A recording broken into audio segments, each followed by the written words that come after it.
বন্ধুরা প্রথমে এই ভিডিওটা ভালো করে দেখো, তারপরে আমি এর পানি কমেন্ট করবো। তো লেটস গো। চাইছে না একদম। কটা রুটি নিয়েছো? একটা, দুটো, তিনটে, চারটে, পাঁচটা, ছটা, সাতটা, আটটা। কিন্তু আমার আজকে একদম খেতে ভালো লাগছে না। তাও কি করবা, খাবা নাকি খাবে না? খেতে তো হবেই বল। वाह दीदी वाह दीदी। আমি নিয়ে এসেছি আমার জন্য 3 খানা, ঠিক আছে? 3 খানা? 3টে নিয়ে এসেছি, একটাতেই তো আমার থালা ভরে গেছে। এবার আমি এই 3টেই খাবো। कौन है ये लोग? कहाँ से आते हैं ये?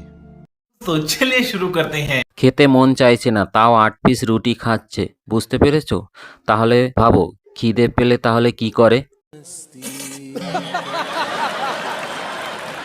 খেতে মনে হলে তো 2 কিলো আটার রুটি খেয়ে নেবে।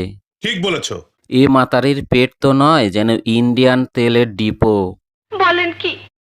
আমি তো একটা রুটি খেতে পারি না, আর 1 প্লেট বিরিয়ানি খেতে পারি না, আর উনি 8টা রুটি আর 3 প্লেট বিরিয়ানি।